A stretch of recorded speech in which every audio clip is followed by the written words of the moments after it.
Welcome to the Brevard City Council regular meeting of June 17th. I want to start by introducing the people sitting up here. Tonight, we have a temporary city attorney filling in for us. Elise Wall is filling in for our regular city attorney. Welcome to the Brevard City Council regular meeting of June 17th. Wise. I want to start by introducing the people sitting up here. Tonight, we have a temporary city attorney filling in for us. We do have Mac Morrow, councilman. I am Mayor Maureen Koploff. On my immediate left, we have our city clerk, Denise Hodgson. Then we have Mayor Pro Tem, Gary Daniel. We have City Councilman Aaron Baker, and we have our City Manager, Wilson Hooper. At this point, I would like to ask Pastor Dima Bruichnikoff of Destiny Church to please come up and give our invocation. Pastor, thank you. Madam Mayor, City Council members, and all of those who are in attendance, thank you for allowing me to come and pray. It's a great honor. Shall we come and pray together? Our Heavenly Father, we thank you today for all your mighty works, for how loving you've been to us, how merciful and gracious you have been. Your word teaches us to pray for our government, for all those who are in authority. So we come to you today and we lift up our city mayor, every council member, and all those who serve the public of this community. We pray that you would give them wisdom, understanding, and insight, guide them in making decisions that would reflect your will for this community. Thank you for the willing hearts and servant hearts. I pray, God, that you would bless them here tonight. I pray that your will be done and your kingdom come here as it is in heaven. We pray for your blessing upon this meeting and upon our community. It is in the name of Jesus we pray. Amen. Amen. Pastor, tell us a little bit about Destiny Church. Where's it located?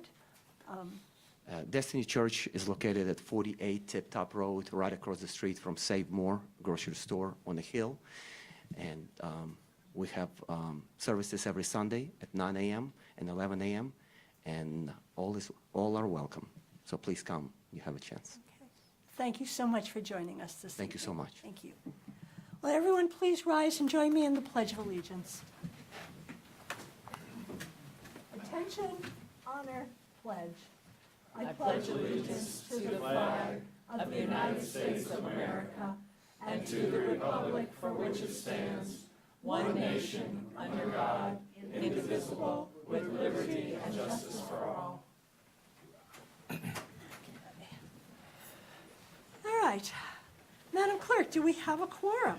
Yes, Madam Mayor, you do have a quorum. You have 4 members present.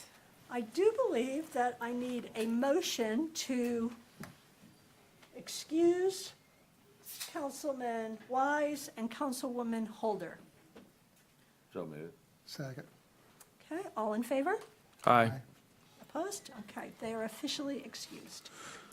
All right, there is a draft agenda in front of you. I do believe, Madam Clerk, that you had one proposed addition. Yes, I'd like to request that we add to the consent agenda a road closure ordinance for National Night Out as item K10. Okay. And Council, I believe you've got a copy of that in front of you. All right. Are there any other proposed changes to the agenda? Was I supposed to make the change? No, no. Do I have a motion to approve the agenda with the addition of item K10?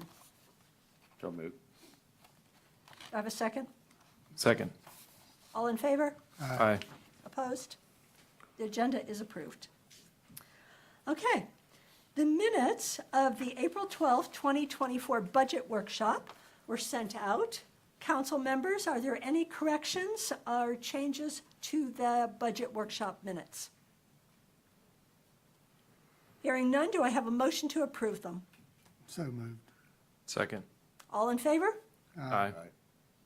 The minutes are approved. We also sent out the June 3rd, 2024 regular meeting minutes. Council, are there any changes or corrections to the June 3rd minutes? Hearing none, do I have a motion to approve? So moved. Do I have a second? Second. All in favor? Aye. Opposed? Minutes are approved. All right, we will now move into public comments. Let me just get the public comment sheet.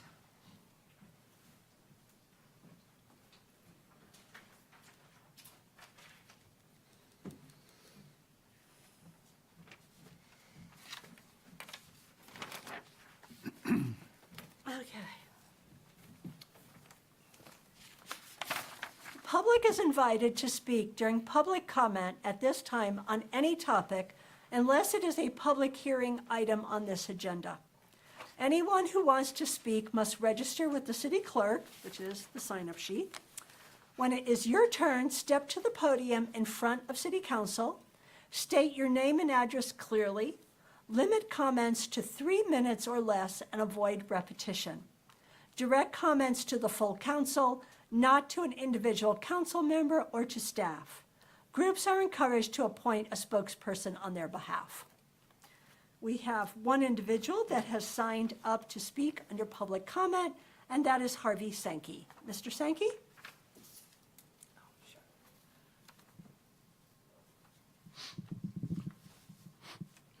Good evening, Mayor Koploff and city council members. My name is Harvey Sankey, and I live at 41 Pine Street here in Brevard. My one comment here was related to the budget. You took $70,000 for one police car, and you took that and out of the fund, unobligated fund balance, okay? The unobligated fund balance represents surplus funds not yet assigned to specific expenses or projects. These funds should be prudently reserved for one-time purchases rather than reoccurring expenses to ensure fiscal stability and to prevent future budget shortfalls. Under that statement, I disagree with you taking $70,000 out of the unobligated funds to pay for the police car. I think it is totally unnecessary based on the comment that I just made here. You could take that and put it back into the operating expense account for the police department, which you have done in prior years. So it's a reoccurring expense to replace police cars. It's not a one-time expense. That's why I'm saying it should go back into the operating expense account for the police department. The other thing is, okay, what happens to that $70,000 now that we put back into the operating expense? You could reduce the Fund 78 and Fund 83, which are the Istato Trail and Planning, by $35,000 each. You have taken and increased that fund, these funds, by $70,000. If you take $35,000 out of each, you'll be okay as far as your operating budget is concerned, and it won't affect your tax rate. You took those, $140,000 was initially for 2 police cars, and you added the $70,000 and $70,000 again to the Istato Trail and Downtown Master Plan. That is as far as the Istato Trail is, the budget that was recommended by 30 seconds. by the Finance Department, it's a 180% increase over what the city manager represented, and the downtown fund is 112% over what the city manager wanted to have. You could change this and you could transfer funds around, and if you needed all 70,000, you could take some money out of the police department's funds for increasing their department expense for their new headquarters. And put that into your unobligated fund balance. Take some of that out. Time, Mr. Sankey. Thank you. All right, that is the only public comment that we have. Well, now we will move on to our badge pinning ceremony. And it's my pleasure to ask Chief Jordan to come up here, right? Chief, you're doing it, right? Is that correct? Yes. And we've got Crystal Hibbs being promoted to detective. So this is, again, one of those wonderful occurrences that we are so happy to be able to participate in. So, Crystal? This is Crystal Hibbs, and when I first came here, I came from out of state, so I had to go through basic law enforcement training, and she was in my class. So we were actually classmates. It's kind of weird because I'm a chief and she's not. And it was Not yet. really fun. So, and I remember Crystal always was asking questions, like, because she knew I had gone through a full career already, and she was asking a lot of questions about being a detective and where she wanted to go. And I finally had the opportunity to have a detective slot, and she put in for it, and she competed for it, and she did very well, which is why she's standing here today. So it's always nice to see someone who had an interest and now is getting to fulfill that interest and pursue that. It's always really neat to see, and I've watched Crystal grow, not like mom here, but I've watched her grow as a police officer and a law enforcement officer, and now this is her next step, and I'm very excited for it. So with that being said, I'd like to give you your very own badge. It says detective.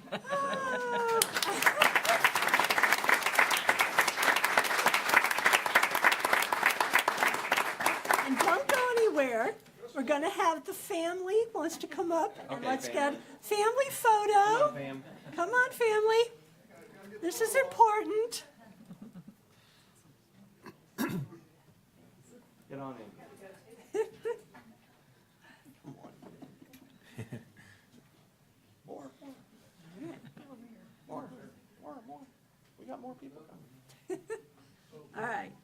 I'm Got not somebody family, taking- but I'm adopted for the next All right. 30 seconds. Becky, you getting the photo for him? Okay.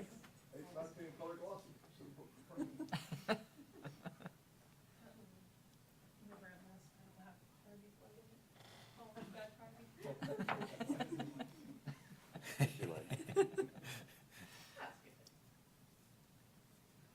Thank you, Council.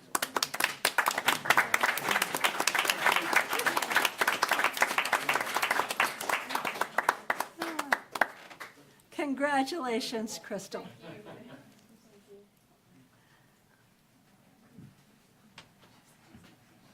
All right, we are moving on to our public hearings.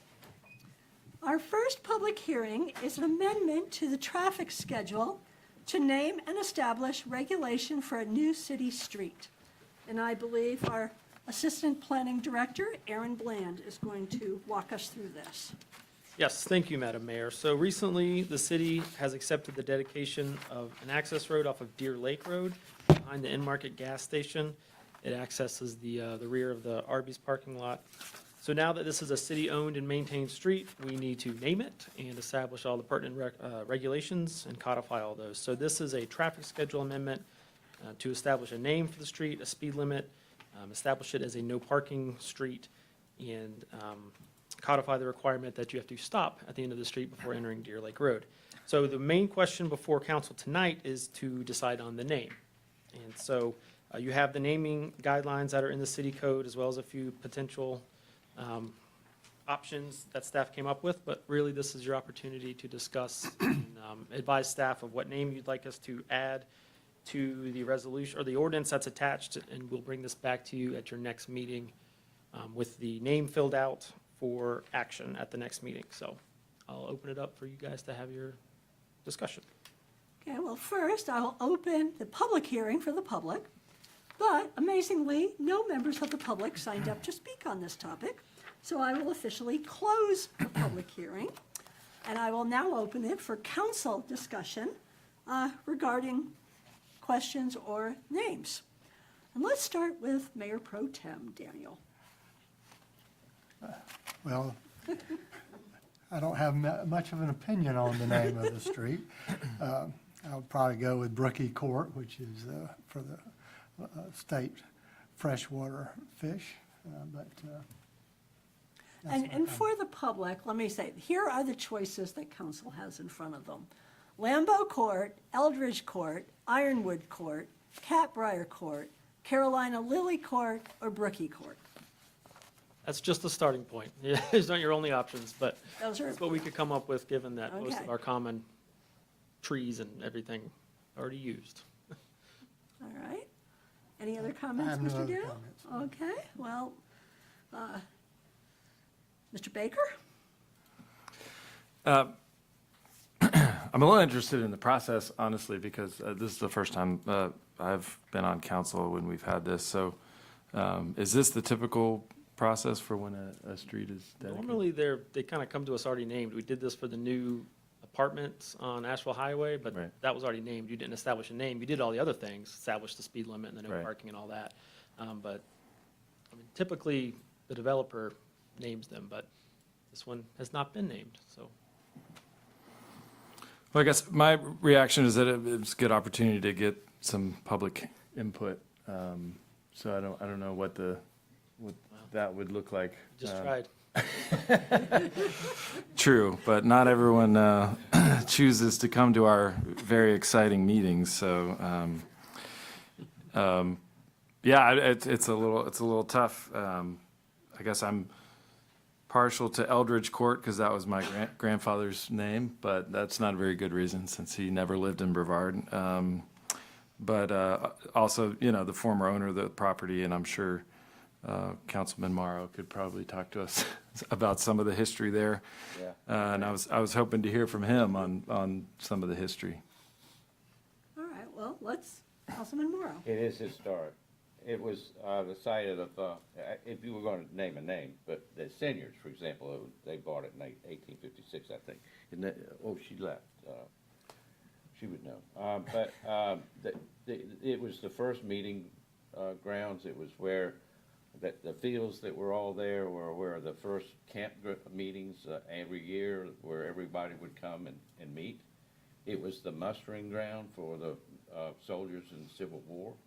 It was the center of local government before we were a local government.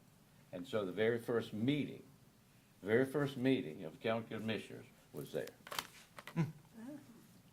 In the country store. So I mean, I think to honor that will take a little bit of thought, don't you think? I mean, in the site, in the area.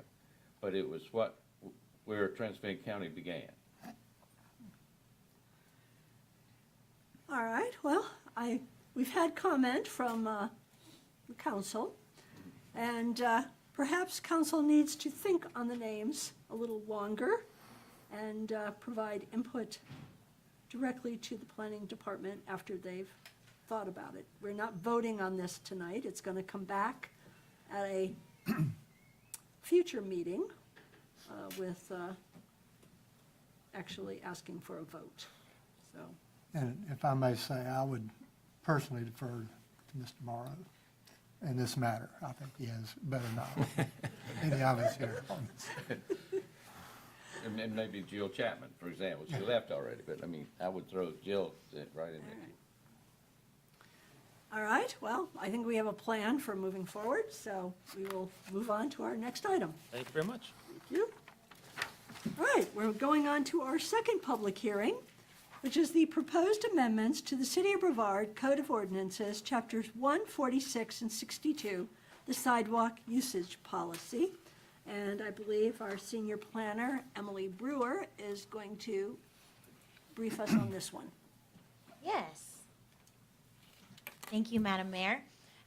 So I have a presentation to walk through that provides a little more information as to why this is coming before you today, the process it's undergone, a little bit of a visual of what it looks like, and some other considerations for you as well. So we'll just get started. First and foremost, this responsibility is outlined for cities in North Carolina General Statutes 160A. It states that cities have general authority and regulatory authority over all public sidewalks within its corporate limits. And it is a stated duty and responsibility of a municipality to keep the public sidewalks open for travel and free from unnecessary obstructions. We also work with the North Carolina League of Municipalities. This is the city's insurance provider. And they've advised staff that in order for us to be fully covered, or adequately covered, all items that are placed within the public rights of way need to be permitted with insurance that names the city as an additional insured and have an executed hold harmless agreement. Additionally, in order for us to be adequately covered by the League of Municipalities, the city needs to proactively monitor the sidewalk encroachments and take enforcement actions to remedy violations when that's necessary. So this is why we're here today, because we have this responsibility under North Carolina general statutes and based on this guidance that we've received from the League of Municipalities, the city's insurance provider.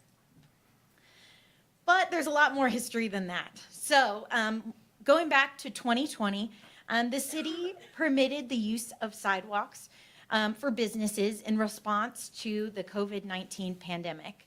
This was really successful, and that prompted the city to sign a sidewalk dining agreement with NCDOT that allows the city to permit sidewalk dining on the state rights of way. And that is included in your packet for reference.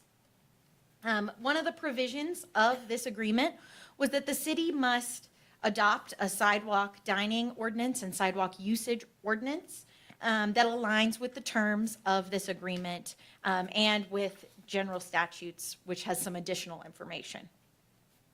So staff, in consultation with the Downtown Master Plan, worked on this through the end of 2020 into the beginning of 2021. These were comprehensive amendments to the city's sidewalk usage policies and added those required provisions to the city code. This was ultimately adopted by council in January of 2021. But we know that since then, there's been a lot of changes to our downtown. The city recently completed the Main Street Improvements Project from the Downtown Master Plan, added new public amenities, and established the social district. These steps to improve the pedestrian experience has prompted staff to revisit our sidewalk usage ordinance and take a little bit of a closer look. So these changes were first discussed by the Downtown Master Plan Committee in January. Staff facilitated discussion and introduced some of the questions and challenges that we had regarding sidewalk usage and some of the insurance and liability questions that we had for the League of Municipalities. A fully revised draft was then brought before the Downtown Master Plan Committee in April, again in May, and finally June 12th, where the Downtown Master Plan Committee brought some additional tweaks and changes, but unanimously recommended in favor of approving the version that you have before you tonight. But this, like I said, this is a staff-initiated text amendment, and we have a number of objectives and goals as part of this. First, we want to ensure that all items, whether it be merchandise, plantings, furnishings, et cetera, that are placed within the public rights of way, whether they be city or state, have adequate insurance. We want to make sure that somebody is always covered if there's a tripping hazard. And we really need to make sure, as a local government, that the city is adequately protected in the event of an incident with insurance and a hold harmless agreement. And this is something that the League of Municipalities has explicitly stated as a very important element. And I have a statement from them later down the line. We also need to ensure, going back to our initial duty in state law, we need to ensure that the items that are on the sidewalk don't interfere with the flow of traffic and do not impede the use of public infrastructure and amenities like bike racks, trash cans, seating, et cetera. And then finally, we wanted to reduce the burden on business owners by making this a one-time permit. That's something that we have heard from a number of business owners, that it's hard to keep up with that on an annual basis. And so we're really trying to make sure that nothing gets missed and that we reduce that ongoing burden. So with all of that in mind, we look at the sidewalk usage regulations. Currently, we have the regulations kind of in 4 buckets. Sidewalk dining, which is regulated by that agreement with NCDOT and state law, and what we have in our ordinance directly matches that. A-frame signs, which are those sandwich board signs that you see in our downtown. Those are regulated in the Unified Development Ordinance as a typical sign. You have to get a sign permit. And then these other objects over here, the permanent and semi-permanent objects, they're regulated in our city code for specific items. So you have to come in and say, I want this bench or this planter to be able to fall into this category. And then merchandise. Merchandise is definitely the most challenging of these items because we currently require no permit or insurance in our city code. And that has been raised to us as a major flag for the League of Municipalities. So our proposed ordinances simplify things. We have the sidewalk dining, minor changes, really about allowable materials in response to some concerns from the Downtown Master Plan Committee.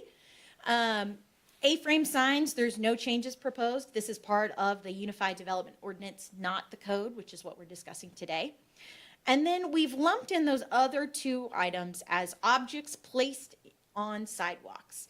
The proposed regulations say that you need to have a permit, insurance, and a hold harmless agreement that's required for a space where the obstructions can be placed. That's a really important distinction because in this current proposal, we don't care what objects are placed there so long as you have insurance. So the approach, here's my diagram about it. As you can see, that blue hatched area is permitted space in front of a business where objects may be placed. You have to have a minimum of 5 feet of unobstructed paved space that doesn't include the curb or brick areas or any planting areas or something like that. And then that brick area is reserved for public amenities and infrastructure. As you see in my diagram, we have a bench and a trash can and some of these other things that need to be in the bricked area where we have one. Sorry. Oop, I went past it. Okay, so a little bit more detail about the sidewalk obstructions. As I said, a permit is required for a space, and insurance is required for the space. We have in our ordinance, in the proposed ordinance, a $2 million minimum liability coverage. This number came because we already had a $2 million liability coverage in our ordinance, and we hadn't heard any complaints or issues with it. Nobody had ever raised that to us, and so we kept it in there. But of course, that's something we can discuss further. I have another slide. But then we also have these placement requirements, that it must be immediately adjacent to the business, must have 5 feet of unobstructed sidewalk, as I mentioned, cannot obstruct fire lanes, driveways, alleyways, building entrances, et cetera, et cetera. The big distinction is that it cannot be in that bricked area. So that is a new change related to the placement of obstructions. Merchandise still needs to be removed at the end of every business day, but furnishings, planters, tables, chairs, et cetera, can all stay out. I've received a number of questions about what other municipalities do, and I just wanted to provide a quick little overview. To sum it up, they really run the gambit. There's a lot of different ways to approach placing objects in the sidewalk, in the public rights of way. It ranges from, doing both merchandise and sidewalk dining separately. Asheville has a $1 million minimum liability coverage and has very similar regulations to what is proposed. Waynesville has merchandise and sidewalk dining, but it can only be done on sidewalks that are greater than 10 feet in width, and they must have 7 feet of clearance, which is above and beyond what is required by state law. Lenore only has sidewalk dining, and they require that minimum liability coverage. There's no allowance for any kind of merchandise or any goods or wares or anything like that. Wake Forest has merchandise and sidewalk dining. What I thought was interesting here is that they have two different amounts of liability coverage, 1 million for just goods and wares and 3 million if you have sidewalk dining. Silva does not have merchandise or sidewalk dining as a permanent encroachment. It does allow these encroachments on a temporary basis as part of a temporary sidewalk sale. And because it's temporary, it has a reduced liability insurance. And then Black Mountain and Hickory and a number of others that I've looked at, these are just kind of a good sampling, don't allow any encroachments at all related to merchandise and sidewalk dining. So they really try and keep the sidewalks clear. So like I said, this is an illustrative list of a bunch of different approaches that other municipalities has taken related to how we can fulfill that duty of maintaining a clear flow of traffic and removing all unnecessary obstructions. But this really is not just in line with state law, but the city of Brevard in recent years has really prioritized creating a safe and enjoyable and walkable environment for our residents and visitors. The downtown master plan identified enhanced mobility, accessibility, and safety in downtown and create an attractive and engaging pedestrian experience as the two primary objectives of the downtown master plan. Similarly, in the Building Brevard 2030 Comprehensive Land Use Plan, there's a number of different goals and actions related to safe pedestrian connections, including goal number 4, create and build a built environment that prioritizes a safe, active, multimodal transportation system. And then more specifically calls for the prioritization of pedestrians in downtown. And then finally, I have the pedestrian and bicycle plan that was adopted also in 2023. And it had a stated goal of creating safer conditions for walking and biking. And though it didn't discuss sidewalk usage specifically, it did call for a number of improvements to pedestrian accessibility and mobility citywide, and a number of their many of the priority projects are concentrated in downtown. So we believe that the proposed amendments are in line with all of those different things. And then, in addition to all of the conversations that I've had with the League of Municipality, I had them give a quick statement about the importance of this, so I'll just read it pretty briefly. Displays that are impeding pedestrian traffic or creating slip, trip, fall hazards may result in a liability claim in the event of an incident. It is important to establish clear guidelines for sidewalk displays and ensure vendors have liability coverage if a claim arises. It's also advisable that the city have a hold harmless agreement releasing Brevard from any liability resulting from damage to the vendor's displays or any incident caused by the display, since Brevard is not creating the hazard. Vendor sidewalk displays are a common practice and create an inviting shopping atmosphere for the public, but it's just important that the displays are done safely. So, I mean, ultimately, this is a major insurance issue that city staff wanted to bring to council before the summer and fall busy season. As you know, we initially brought this to the Downtown Master Plan Committee in April, which would have given us some more time to be able to implement this in advance of the summer and fall. But, I mean, council doesn't have any meetings scheduled for July, so we're recommending that you make a decision on this text amendment tonight, so that we are able to move forward as quickly as possible with implementation. So I have outlined some next steps that we have as staff to make sure that this is as quick and easy as possible. We will have already kind of started, but are looking to do a more comprehensive inventory on objects on the streets and sidewalks.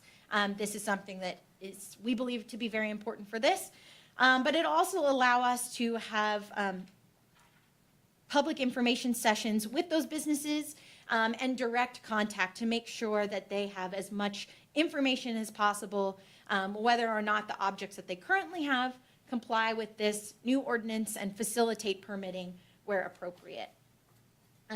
We really hope that this will resolve a number of outstanding liability issues and better protect the city and the business owners from potential litigation, while still allowing the use of our sidewalks and having some of that vibrancy that is really important in a downtown. So that is the end of my presentation. I'm happy to answer any questions and be able to talk more about this. Okay, this is a public hearing, so we will now hear from the public. All right. The public is asked to adhere to the following guidelines for a public hearing. Register with the city clerk by printing your name, address, and phone number on the sign-in sheet. When it is your turn, step to the podium in front of city council. State your name and address clearly. Be concise, avoid repetition, and limit your comments to 5 minutes or less.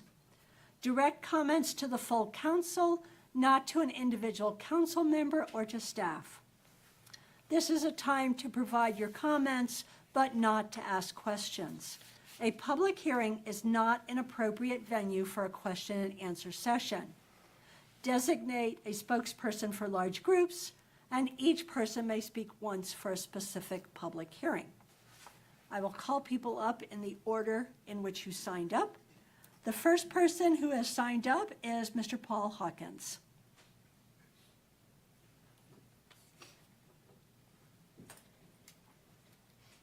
Thank you, Madam Mayor and Council.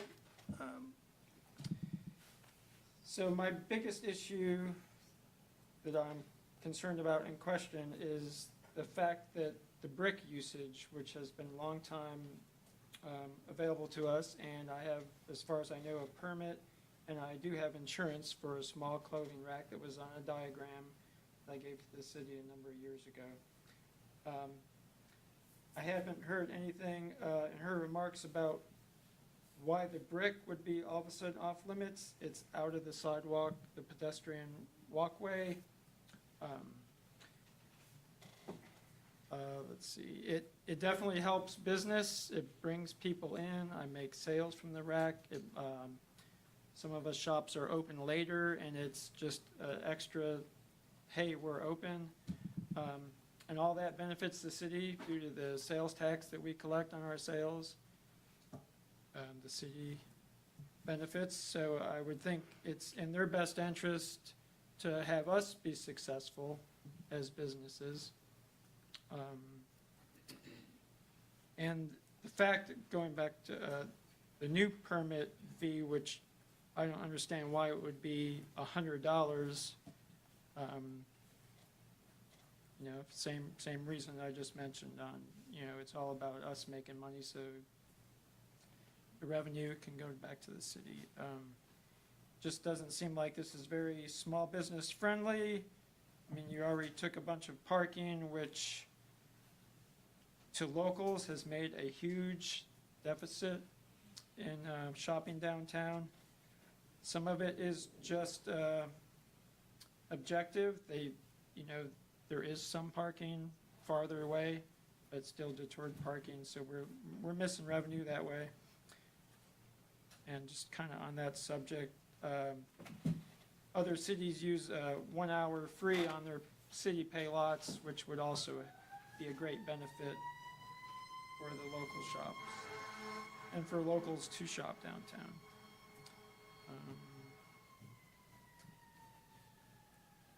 Let's see.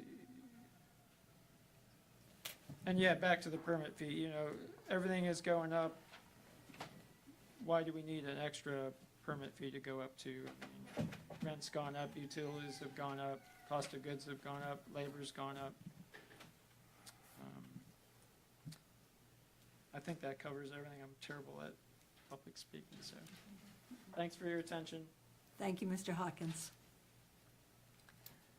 Our next speaker is John Taylor. Mr. Taylor? Madam Mayor, City Council, my name's John Taylor. I live in the Cow House on Brevard Street. My address is 171 West Brevard Street. I'm a little unnerved by all of the activity that's been going on in the city since the pandemic. The new parking situation took 20% of my parking spaces away from me, and my business was down 20% for Christmas, and I don't think that's a coincidence. I mean, we are a destination, but if you can't park when you get to the destination, it's a real problem. I had a customer yesterday that got an $85 ticket because she parked in a pay-to-play lot, and she didn't put her ticket on her dashboard, so they gave her an $85 ticket even though she'd already paid the fee to park there. So parking's a real problem, and you know, seems really nitpicky. I mean, I've been doing business in downtown Brevard since 1982, and you know, it's okay. It's been a free-for-all. There are some liability issues, but nobody's ever tripped over my soldiers that guard the doors outside. But I have had 7 people trip in the handicap parking zone that's right in front of my door, and 2 of them were 3 of them were hospitalized. 4 of them signed a release and walked away. The latest one, I sent pictures to the mayor's office, and she was banged up really bad. She should have gone to the hospital, but she didn't. And it's the traffic problem. It's a cutout to allow handicapped people to get out on the street level and then go up a ramp to the sidewalk. But the cutout, people don't pay attention to that, and they just step right off of it. Dick Burr, who I play tennis with, broke his elbow there when he was just out for a walk. And there's only 5 feet there now because of that cutout. So that kind of eliminates what I can do on my street because there isn't enough room to put anything outside. So it's really kind of a problem. I mean, I don't abuse the outside stuff. I don't take up the whole sidewalk, but I would like for my little soldiers to be able to stand outside. That's about it. I hope you all have a wonderful night. Thank you for letting me talk. Thank you, Mr. Taylor. Our next speaker is Doug Miller.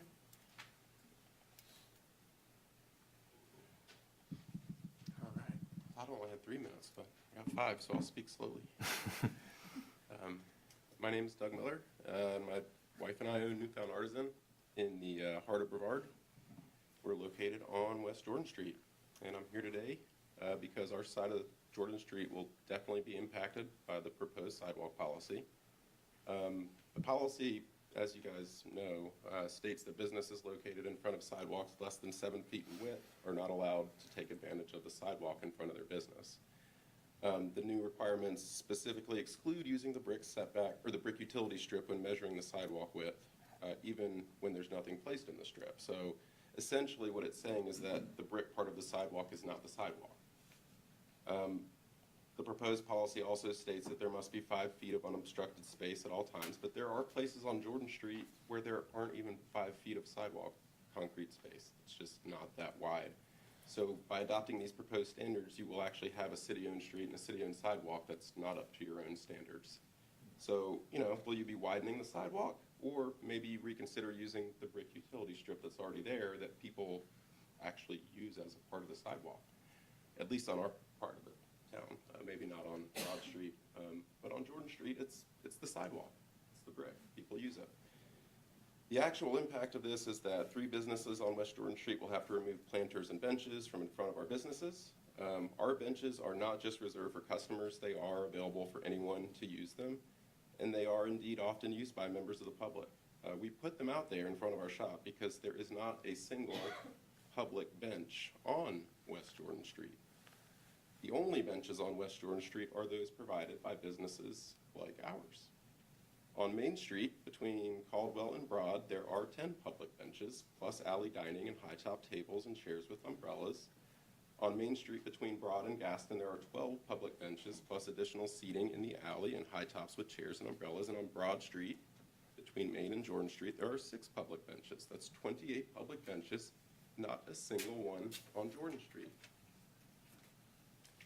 We're asking that this policy gets sent back to committee for additional refinement. Brevard is a small community. It's possible to create a more nuanced policy that doesn't affect one street so heavily. We would also urge the city to consider providing West Jordan Street home to 2 businesses that were recently featured in the June 2024 issue of Southern Living in an article about spending a great weekend in Brevard with more support when it comes to public benches and signage and general upkeep. All of us who own businesses and everyone who enjoys walking around the entire Hart would definitely appreciate that. So I can also say I don't have a PowerPoint to bring a bunch of pictures and things like that. I have pictures when I was in Silva recently, and they certainly allow sidewalk dining there. I'm not sure if they just turn a blind eye to it, but I ate outside at a very lovely restaurant on the sidewalk. So, I mean, I think there's a lot more to be considered here. I think there's proposals, there's policy, and then there's the reality. Like, the reality is that we use the brick for sidewalk. So we can call it something else, but it is the sidewalk. Thank you, Mr. Miller. All right, that was the last individual who signed up to speak, so I will officially close the public hearing. Council, since staff is actually asking for a motion and decision tonight, before we go further, do I have a motion regarding this item? I'd like to move that we remove this from the agenda, that we table this issue and send it back to committee for further review until we come up with a more, to use words that were given, nuanced plan. Do I have a second? Second. All right, I will open discussion. And anything else you wish to say on that, Mr. Daniel? Yeah, I think I'm on the Downtown Master Plan Committee, and I think it became obvious almost immediately after we voted unanimously to present this to City Council that many of us were having second thoughts. And I think that not only about our concerns about the public input process, but also just some of the issues that have been raised today, certainly. I think that this is something that we need to address. I just feel like that we're close, but I don't think we have the plan that represents the city of Brevard as we envision it. So that's my thoughts on it. Thank you. Mr. Baker? Yeah, I agree. I think we're not too far away, but I think given some conversations I had this week and certainly what we've heard tonight, it sounds like this does need just a little bit more time to be more nuanced, as was said, and you know, we certainly need rules, and I didn't hear anybody advocate for zero rules downtown on this issue. I will also say that I have personally seen people, downtown businesses, utilize public infrastructure for their own needs as a business and actually obstruct that public infrastructure from being used, which I don't think is something that anybody would argue should be allowed. If there's a bench for the public to use, it should be used as a bench, or if there's a bike rack downtown that's for the public to use, it should be used and open as a bike rack. And so there are rules that we have to have, but you know, look, we're a small town. We have a great downtown organization in the heart of Brevard. We're all adults, hopefully, and being a small town, I think we can have realistic conversations about things like this, and we don't have to get down in the weeds that sometimes happens in bigger municipalities or even nationally. So, I've got some questions as well on the brick utility strip and why that was, recommended to be excluded. Certainly there are streets within the downtown that are different than the Broad and Main Street, and is a one-size-fits-all appropriate, and or should the rules be, nuanced enough to take those into account so that certain businesses aren't impacted more. So I think, again, to go back to where I started, I don't think we're too far off. There's a lot in this policy that I agree with, and I think most people would agree with. But I think as we go forward, this needs a little bit more time and also needs more communication before it is voted on in the public. And I'll say that downtown has experienced a lot of change in the past 18 to 24 months. I'm of the opinion that, that change is all overwhelmingly positive. I know there are people that might disagree with that. I think in the long run, certainly we'll be in a better place. But as a small city, we should be able to understand that we've asked a lot of change and we've asked a lot of our downtown businesses over a short period of time.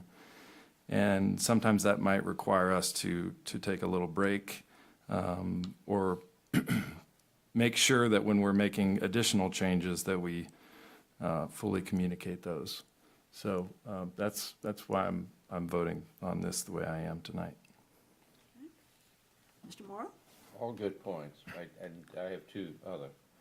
I'd like to thank you, Emily, for your presentation and for this staff-initiated movement to let's make downtown safe and let's meet our obligations to the general public in a liability sort of way. So those two things. And the other piece is, because we don't have two council members here, I think it's appropriate, Mayor Pro Tem, that we do table it until they have a chance to jump in here and get their input. Absolutely, yeah. Thank you. All right, we have a motion and a second on the table to table the amendment. All in favor? Aye. Opposed? Okay, The item is tabled and sent back to staff to be reworked, to the committee. to the committee to be reworked. Correct. Thank you. All right, moving on to the consent agenda. The following items are on the consent and information agenda. 1, the tax settlement report for May of 2024. 2, resolution of support re visual architectural standards. 3, end of the fiscal year budget amendments. 4, establishing facilities improvement capital project. 5, Council Rosenwald Community Advisory Board minutes, March 21st, 2024. 6, Council Housing Committee minutes, April 9th, 2024. 7, Council Finance, Human Resources, and Citizen Appointment Committee minutes, April 22nd, 2024. 8, Council Public Works and Utilities Committee meeting, May 1st, 2024. 9, Council Downtown Master Plan Committee minutes, May 8th, 2024. And 10, ordinance declaring a road closure for the 2024 National Night Out event. Do I have a motion to approve the consent agenda? So moved. Second? Second. All in favor? Aye. Opposed? Consent is approved. Moving on to new business. Our first item is approval of the purchasing policy. I believe our finance director, Mr. Dean Luby, will be going over this. Good evening. Local governments throughout North Carolina are required by General Statute 143 to abide by certain purchasing and contracting guidelines and thresholds when it comes to purchasing goods and services for the government. Those thresholds are applicable to the largest counties in the states and the smallest cities in the state. Most local governments feel it appropriate to develop their own purchasing policy to sort of have a right-size purchasing policy for the government in question. We've been working on this, staff has been working on this for about a year now. We first presented it to the former Finance, Human Resources, and Citizen Advisory Committee. Or we didn't present it, but we worked on it with them, which I think was Councilman Baker and Morrow. We presented it to the new committee, which is council members Daniel and Wise. We also had a citizen appointment at that time as well, Susan Miller. We presented that in January. We made a couple revisions. They approved it unanimously, and I'm sending it to the board right now. So when we say we want to right-size the purchasing policy, I'm going to go through sort of some of the major differences in what our purchasing policy will be as compared to how it's written in the state. One of them concerns construction projects. The state requires formal bidding at $500,000. We have reduced that amount to $250,000. Most of our construction projects are in capital project funds, so those will be, we will be required to use formal bidding if it's expected to be over $250,000. The city manager will then present to city council all construction contracts for approval. Let's see, what are some of the other? We have a lot of reoccurring purchasing contracts. The city has decided, I mean, some of these are relatively small, $10,000, $20,000. We're going to review those every 3 years. For some of those purchasing contracts that are over $100,000, we will review those annually. Those typically involve supplies at the wastewater treatment and the water treatment plants. We also, for the purchase of goods, the threshold, the state threshold is at $90,000. Anything north of $90,000 requires formal bidding. We have reduced that to $75,000. Now, General Statute 143 states that anything north of that amount should go to city council, although they can delegate that authority to the city manager, and I think many governments do so.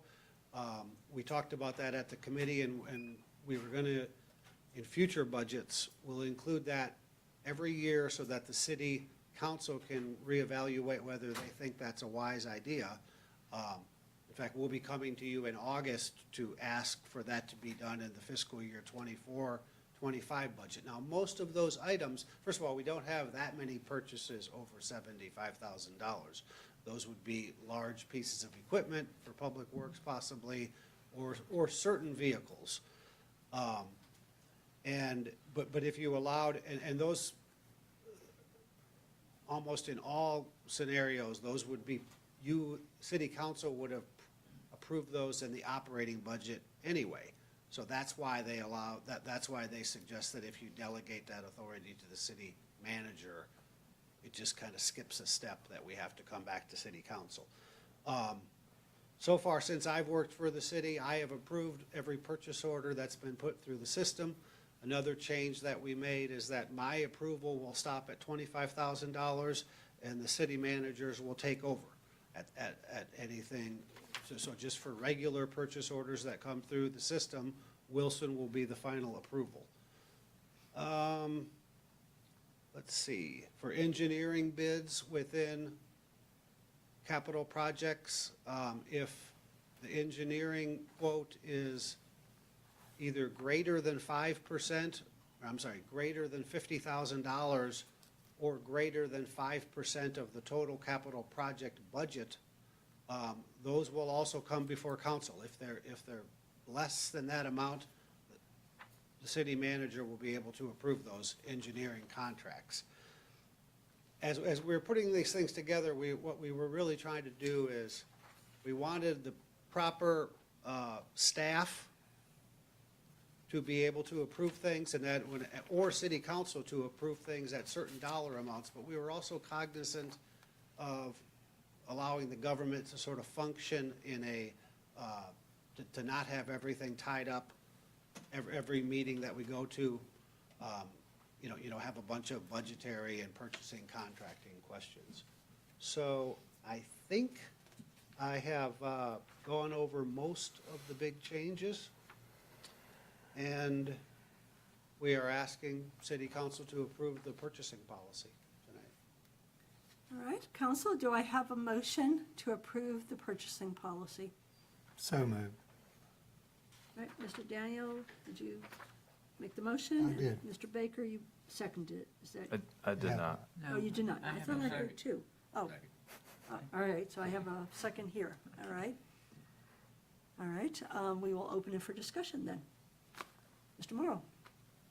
Thank you, Dean. I think, we finally got there after, what, 2 years or so? We're getting there. Yeah. Appreciate it. All right. Mr. Daniel?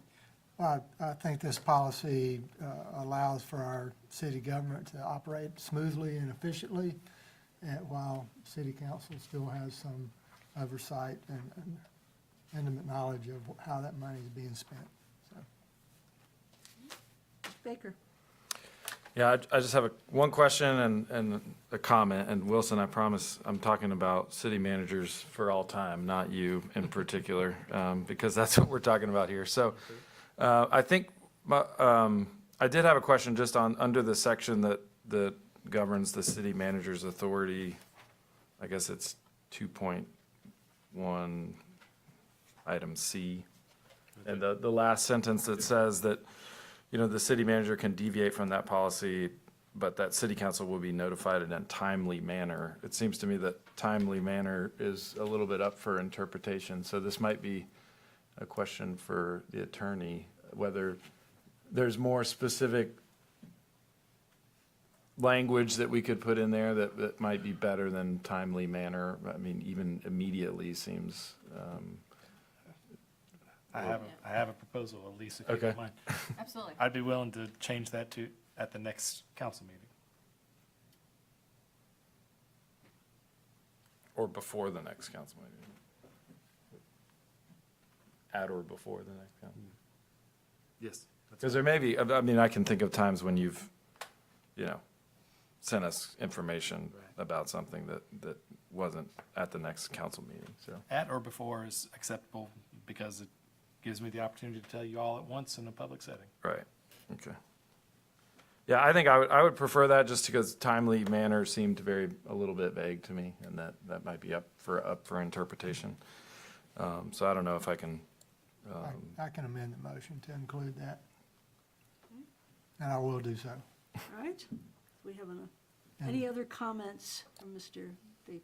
yeah, I just had one other comment, and this is just a general comment. I mean, some of these numbers that you're talking about, having staff be able to spend money on can be a little bit, scary, I think, and if you're the type to think about worst-case scenarios. But it's important to remember that, and here, again, Wilson, I'm not talking about you, but it's important to remember that the city manager still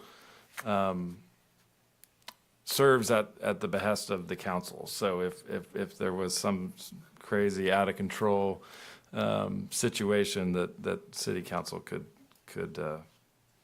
rein that in or make a change if it was required. So just wanted to say that.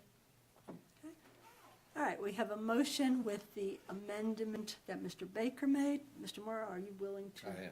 amend your second? So we have an amended second. All in favor? Aye. Opposed? Okay, the purchasing policy with the one change is approved. Thank you. Moving on to our next item of new business, and that is approval of the scope of work for the wastewater treatment plant, KCI Associates of North Carolina. And I believe our city manager, Mr. Hooper, is going to speak about this. Yes, ma'am, and I've got Emery here to answer any technical questions that you might have about this contract. But the Public Works and Utilities Committee went through a fairly comprehensive qualifications-based selection for what I'm going to call a per engineering firm, because the product of this agreement will be a professional engineer's report per that gives us some recommendation on what type of wastewater treatment plant upgrade or replacement we should pursue. And we heard presentations from 4 qualified firms and had several Public Works and Utilities meetings worth of deliberations before we finally settled on KCI, who's an international firm with a presence in Greenville and Raleigh and a couple other places around the state. After the committee approved them, they told me to go forth and negotiate, and I have. And the product of that negotiation is what you see before you. This scope of work was also reviewed by the committee and approved, but with one minor difference, and that is the committee recommended that we reconsider on page, excuse me here, y'all, I'm gonna find it. There was one particular task in here that the committee had some questions about, so much so that they inquired about taking this particular task out and renegotiating it in a different contract. But after discussing with KCI, I got an answer that I think is satisfactory, Mac, and that's task A1 on page 118 of your agenda. It was about the funding assistance. And essentially what that is, Mac, and the reason why I kept it in, is a credit for services like applying for a grant, researching a grant. So we get essentially 25K worth of credit hours that we can use to engage KCI to start a grant application and do other grant-related work. But if we don't use them for any of that, then none of that money's spent. So essentially just a credit there. So I left that in and thought that was a reasonable thing to have. But all told, the total cost of this project is estimated to be about $350,000, $352,000 to be exact. And once this scope of work is approved by you, our very first step will be to go to the state and apply to use some of our $13 million earmark for this purpose. I think it will be eligible, but it's a formality we have to go through. And I will make sure that before I sign any contract with KCI, that it's made clear that if the state deems this an ineligible expense, that we come back to the table and negotiate a little more, just to make sure that, since we'd be spending our local funds at that point, that the contract is written to accommodate that change in funding. So I ask that you look over this scope of work really quickly, particularly the task, and if you're so inclined, approve it and the attached resolution that authorizes me to sign the contract and get started with the work. Do I have a motion to approve the scope of work and the resolution? So move. Do I have a second? Second. Mr. Morrow, comments? I'd like to say, and explain to everyone that KCI worked as a team. They won us all over. They've been working together, I think they said 8 years as a team. And so we were getting not just, we're getting the head is the 30-year engineer who, I think they could even answer each other's sentences when they talked. They were so coordinated. If Lauren was here, he'd probably share that same sentiment. So when they spoke, you could understand what they were saying. When they wrote something, you could understand what they were saying. But they also were the only firm that I thought really understood and appreciated and Harvey, you were there, so but they seemed to capture the fact that there is some value and the infrastructure that's there, that they want to see if they can't maximize the fact that we've got, and Emory, you're there, but the 3.2 million gallon EQ tank was big to them. The new modern belt press was new to them. So there were some things that Emory, you've done over the last 10 years that have absolutely helped, and they seem to appreciate that. Something to work from. So anyway, that's my comment. Thank you. Mr. Baker? Yeah, I think I just had a question on, one of the unique things about this project in this area is just the incredible amount of rainfall that we see. And I wonder if the committee discussed that with any of the firms and whether this one in particular was well equipped to meet those needs. Wesley, you're nodding your head. You ready with the Oh, yeah. content of that conversation?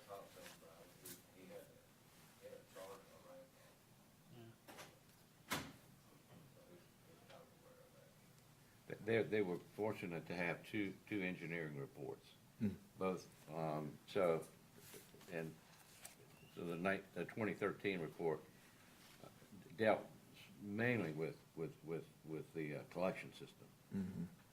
And, so, but they're gonna review all that anyway. Right. But yeah, obviously this is it's a big step for a very, very important project. And I appreciated the amount of information that was included in here.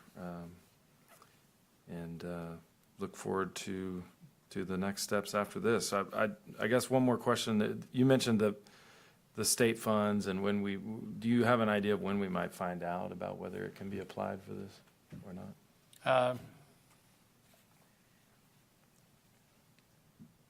It should be pretty soon.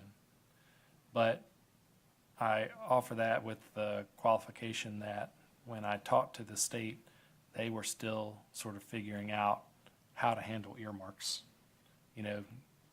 The Department of Water Infrastructure is set up to distribute money based on, a formula that they use. Right. And when the General Assembly gave earmarks, they kind of, overstepped the formula and just handed out money to meritorious projects across the state outside that normal procedure.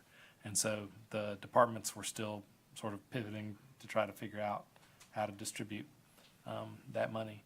And so once we submit this request, I don't know if it goes straight to the top or what. Right. And so our earmark was even more challenging because, although I don't say that to imply that we're not grateful for it, but if you looked at the budget that the earmark was in, the other earmarks specified a contract or a project. So, this isn't real, but I'm just giving an example. $5 million for the Black Mountain water treatment plant upgrades, whereas in our case, it said $13 million for Brevard water and sewer projects.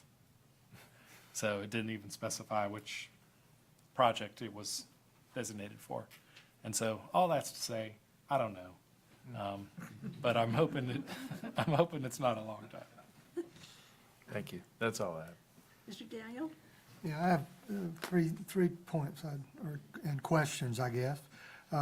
One is I'd like to be sure that as they study the projected flow, that they're thinking about the impact of improved or new plant has on especially the potential for a successful housing effort on our community, as well as business development that's going to be coming about, perhaps due to even the acoustic trail. So things that may not be obvious unless you're knowledgeable about those sorts of things. The other thing is that I think under task 4, it mentions that once they get all the flow figured out, they're going to come to the committee, to the client, and I assume that's the committee, to review that information. I think that would be Well, I guess it kind of raises the question, how will council be apprised of the progress that's being made as it's being made?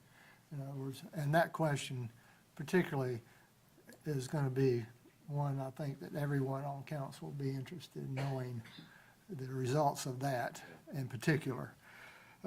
So I want to raise that issue. And then the other last question I have is, toward the end, it talks about what the items that are and are not included and their caveats. I like that. The question I had is, if we need a new plant, are they going to, does this include the drawings for that? Yeah, it's in there, it's in the contract. Okay, I didn't see that Yeah, I specifically think it- said. Yeah, I think it calls for 10%. So this would not include the construction drawings like the blueprints. Conceptually. Right, but it would contain enough scientific information that we could get the proposal approved by the state, and get the relevant funding and so forth. They're gonna build it as if they were gonna submit it to the state for consideration under their formula, and that requires a degree of, of science that is sort of just short of, we've been using 30, 70, 100% to talk about the trail. This report is essentially like a 30% design, but we would still have to pay for the remaining 70%, and that's the number that we would put out to bid. Okay. That's all my questions. Thank you. All right, we have a motion and a second to approve. All in favor? Aye. Opposed? It is approved. Right, our next item of new business is appointment to the ABC Board. I believe that is also our city manager. It is indeed, but I'll ask the chair of the HR and Finance Committee to share on this one. The chair is not here, That's true, okay. The member of the Finance Committee. so I will speak. Yeah, we did look at this. It was presented by staff that with the ABC Board being under a transition period, that the recommendation would be to put Susan, is it Collins is her last name? Miller, and the city manager on that board to help proceed with that process that they're going through right now. So that's a short introduction to that, so. All right, do I have a motion concerning this resolution?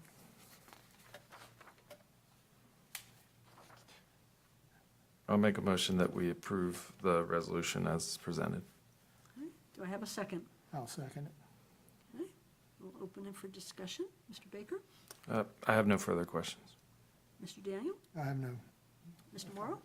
I don't like it at all, to tell you the truth. I want to say why. In the past, and I think the intention here is okay, but the ABC Board has always been a totally separate board.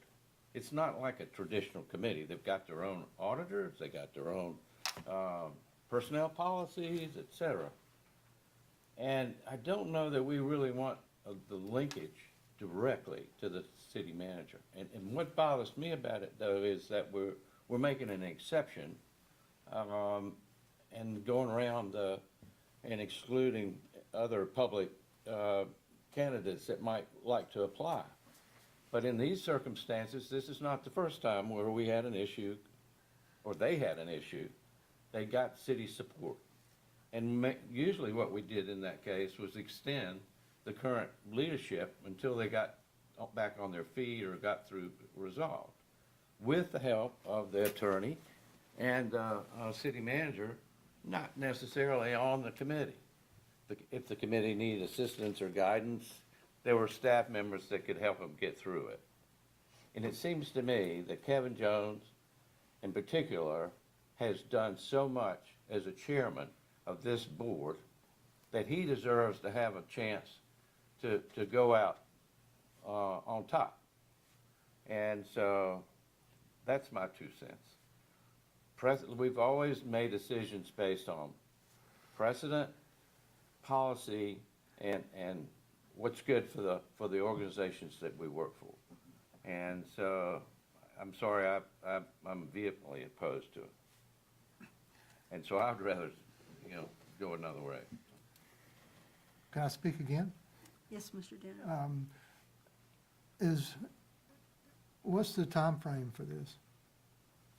The terms expire in July. But in the past, we've extended terms, when needed, so I think we're in uncharted territory here. I'll tell you what my reaction is at the moment, is that with Mr. Morrow having strong feelings and only having 3 council members here, I would feel more comfortable if we had a full council to vote on this. If we can extend the terms for a month, perhaps, until we can come back as a full council and address this. So, Matt? Mr., well, let me figure out where we are here, Wilson, wait a minute. All right, so, you made the motion, right? Or who made the motion? Who? Mr. Baker. Mr. Baker made a motion. So, Mr. Baker, would you want to amend your motion and change it to tabling this item until the August meeting when there is a full council to review it? Point of Would that- clarification, Mayor. Alex or Denise, they don't have a meeting scheduled in July, do they? Their next meeting is gonna be on the 27th, so, Of June, Of June, but what, this month. Yeah. So none in July? it's up to them. That to hasn't been decide that next determined. meeting. Okay. So, since we have a motion and a second on the table, I need to know if you are willing to amend your motion. I guess I have a few more questions, but I might be. Okay, all right. I'm gonna ask a few more questions. So what is the full makeup of that board? There are 5 citizen members that are appointed to 3 or 4 year terms on a staggered basis. And so 2 more of those terms would be expiring here in 2 years. I think that the most recent appointment last year was for a temporary term, but that person was since reappointed to a full term. And that was a new person. But the remaining 4 have all served previous terms. So I don't know if that answers your question.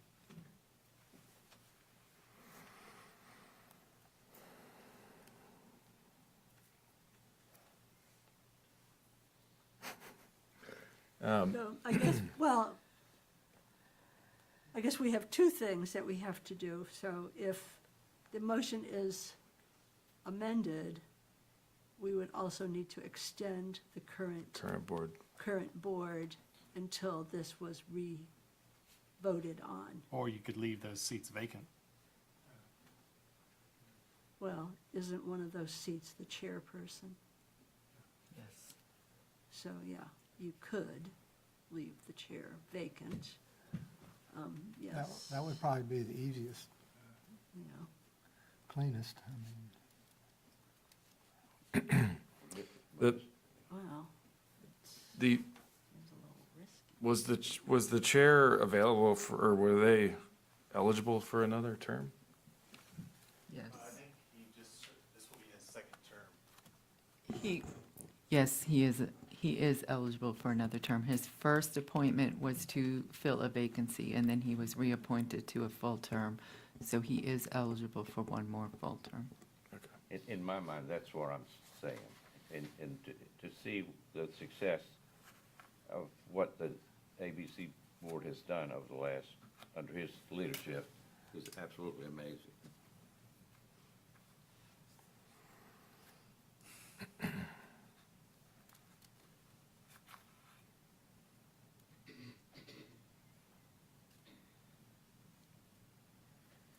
So if we left those vacant for a period of time, we could still reappoint at a later date if we so chose, but it might leave them in a position where they just didn't have enough members For one meeting for in one July. meeting in July.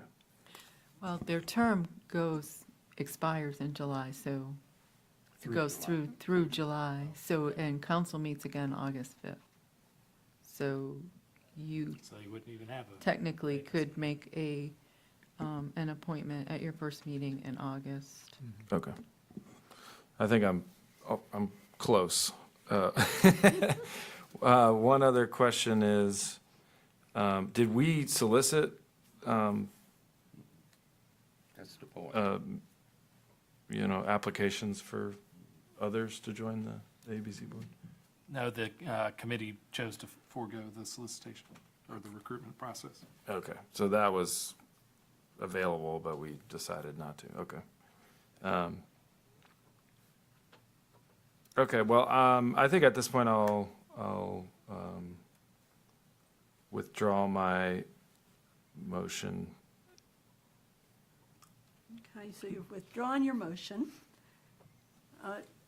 So now I can ask for a new motion? Yes. All right, do I have another motion regarding this? Mr. Morrow? Do you Yeah. want- I move we extend the leadership of this committee, or at least certainly open it up to public, and to, my hope would be that they would reapply and their service would continue, but I think we have to open it up. So, So All what's right, the let me- motion? I'm confused. yes. Okay. So, I always follow the yeah. general policy, is what I'm trying to say. So defer it to our next council meeting. I- That's good. Well, Well, I think your motion, if I heard it, was to advertise this yeah, and then bring it back to council get the normal policy, after the normal process and advertising was done. correct. Is that your, And we'll get a recommendation from the ABC board. So that's fine. That probably would lead to a meeting or two where they had some Yes, it vacancies. would. Just in order for us to, advertise the opportunity for a month and then have the HR and Finance Committee review the applications would surely put us into at least late August. And so it's likely there'd be a period of a gap in there. But if the situation is that dire, we could extend their terms. That's what I don't know. all right, so we have a motion on the table to advertise this position per our standard procedures, and then after that's done, bring it back to council for another vote. Is that, I mean, I think that's better than tabling it at this point. And that just delays it another month. all right, so we have a motion on the table. Do we Could have I, a sorry, second? could I ask a clarifying question on the motion? Would that include the HR, Finance, and Personnel Committee reviewing those applications and making a recommendation before council? Yeah. So the normal The procedure? normal Normal procedure. procedure. It wouldn't skip the committee and come to council? Not unless there's some crisis. Okay. All right, do I have a second? Thank you. I'll second it. All right, I have a second. Do we have more discussion? Mr. Daniel? Yeah, I'm not happy with the motion, but, Yes. oh, yeah, I know. I'm just gonna say that. Here, I What's can make this? a live, okay. How No, about- the motion's made, so. I would rather just, Okay, so our attorney is recommending I was just to clarify, so because I think that that motion got a little funky there. So it's my understanding that the motion is to extend the terms prior to their expiration to the August 5th meeting. Is that my understanding? 'Cause Well, if their term expires at the end of July and you come back on August 5th, then. We won't be ready by August 5th. This motion pushes this probably into September for a vote. So you're wanting Because it has extend to their- be Right. advertised and then go to the committee and then come to council. Can we extend their, is it possible to have that extension?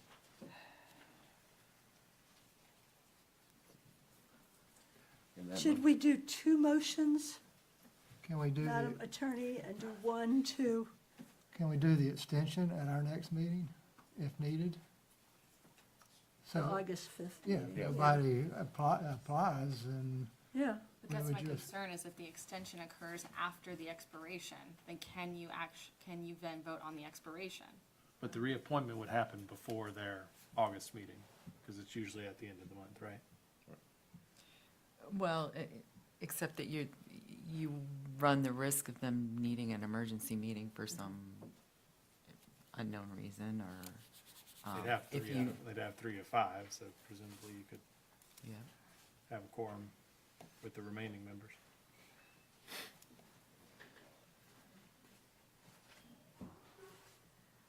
so, Because I get the solicitation, but that's gonna take you through September. I just don't Yeah. want the board to have an issue on August 5th with vacancies that you're not comfortable with. Right. they would be down 2 members, one of which is their chair. But they have a vice chair, right, that would still be on? The They- second one is not the vice chair by any chance. They do not have a vice chair, no.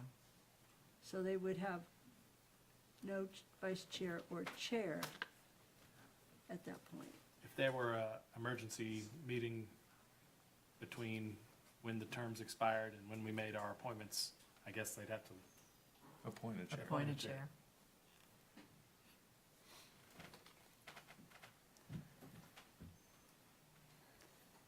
So it'd just be up to you guys on what you want to vote on, what motion you want to make. I mean, it can be a joint motion with the solicit and to extend if you want, but I think that the That's motion what I just was needs to be really trying. clarified. That's what I was trying to do in my garble, was if we could extend it until at least we get to the point where we could.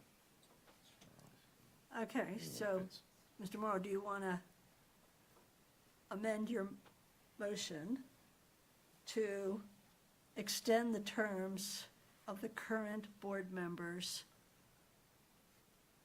until September? And then, To be confirmed or whatever. yeah, and then solicit input and follow our regular procedure. I like that. Does that work? Yeah, yeah, That's clear. that's clear. All right. So the motion is to extend the terms of the current board members until September and advertise the positions per our standard procedures and then bring back to council for another vote. Is that correct? Can we clarify through September? Just so Yeah, that was my the question. new appointees would take Through office September. in October. Right, if they Instead weren't, of if they, until. by chance, Yeah. decided not to reapply, or the public, or, you know, that's, you know, I think it's been important for us, we spent a lot of time trying to establish that we want folks to apply for our boards. So for us to skip that step would not be, I don't think that'd come back to haunt us. I'm sorry I wasn't better prepared. This is very complicated, Yeah, it so, is. all right, so we now have a new motion on the table. Do I have a second for this motion? I'll second it. All right, so we now have a motion and a second. Is there any further discussion? Sorry, Baker? but I am going to have some discussion. Well, I think it's pretty clear that we're sort of fumbling this a little bit. And I think when this comes back up, I would personally like a little bit more information on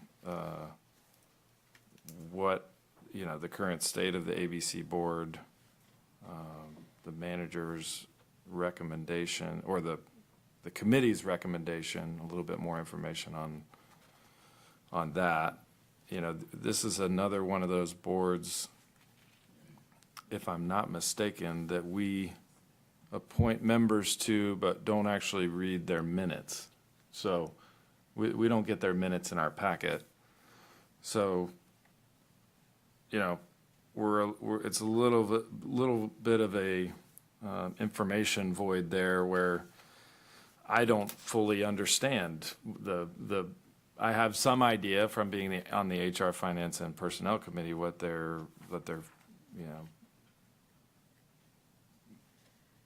requests have been for capital improvements and things like that. But I don't have a clear picture of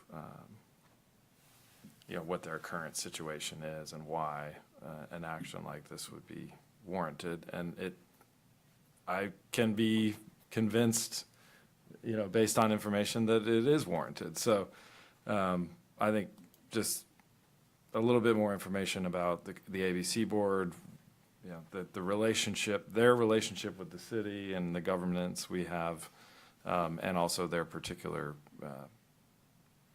period of transition that they're coming up on would be helpful for me before we vote on this again, so that we don't have a 25-minute discussion on something.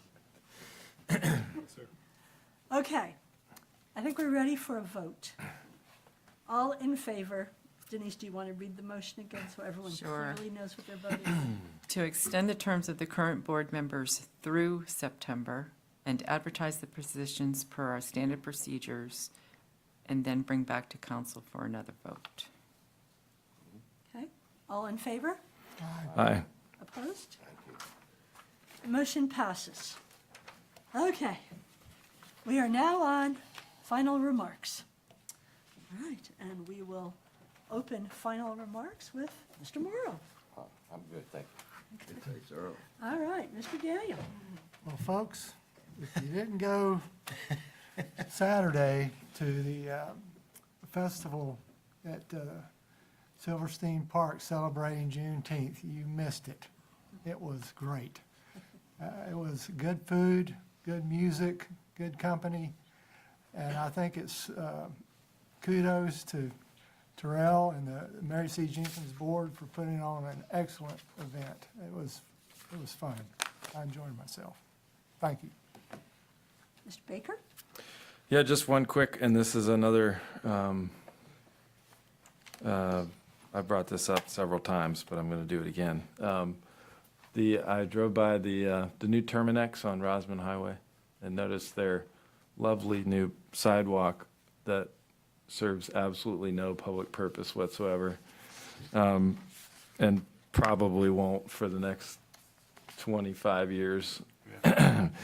So I know I've brought it up before, but and maybe staff is investigating it, but I haven't gotten a clear answer whether we're, legal to require a fee in lieu rather than build the sidewalk. So I'd love an answer on that definitively as we go forward. And that's all I have. Madam Attorney? Any I comments? just thank you guys for having me, and Mac will be there next time.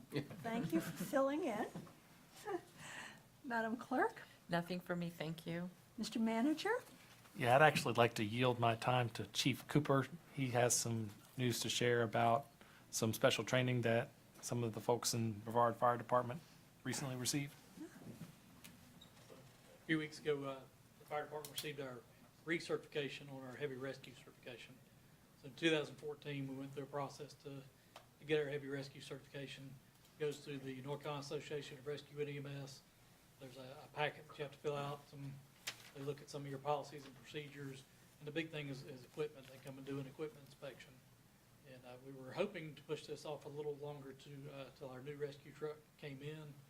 We did go do the final inspection on our rescue truck last week. It's got a little bit more work to do. Hopefully have the truck here next month sometime, but we did get the inspection done last month, and we're past the inspection, so we had all the equipment. They look at certifications, like I said, your policies and procedures. It's a pretty thorough inspection process, so and they renew it every 5 years. So this was the second time we've gone through it, and we passed that recertification process. Well, congratulations, Chief, to you and the fire department. That's quite an accomplishment, and we're really glad we're through the recertification, and we can't wait till we get our new truck. Thanks, Bob. Anything it. else? All right, just a couple of quick things. Yes, Juneteenth was great, guys. You missed the best party of the year, I think, if you didn't go. And a big thank you to the Mary C. Jenkins Board of Directors, who put a lot of time and effort into organizing it. I think everybody had a great time. Thank you, Tyree. I know the kids just loved that ice cream truck, so, but great job. But not only was it a fun time, it was an important time. And I think the displays and the information inside Mary C. Jenkins were just superb in terms of really helping people understand what Juneteenth is all about. So it was a fun, but also an educational day. And when you can combine those two, that's a win. That's a big win. Just a heads up, we do have another celebration coming up. This is, in conjunction with our Veterans Museum and the county, and that is on June 25th. We are going to be celebrating Korean War Remembrance Day. The Korean War started on June 25th in 1950 when North Korea invaded the South. At 2 p.m. on June 25th at Brevard College at Ingram Auditorium, we will be honoring some of our Korean War veterans. We will be remembering this, but we will also be celebrating with some of the Korean community that is coming with some Korean dances and food. Again, just celebrating that relationship between the United States and one of our important allies. So I invite people, it's free, it's open to the public, June 25th, Korean War Remembrance Ceremony.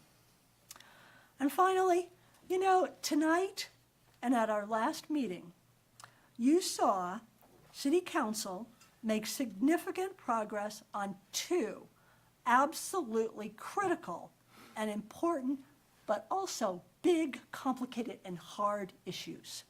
We put under contract moving forward on our new wastewater treatment plant, something that is absolutely vital to going forward, to get that engineering started. And that's what was voted in tonight.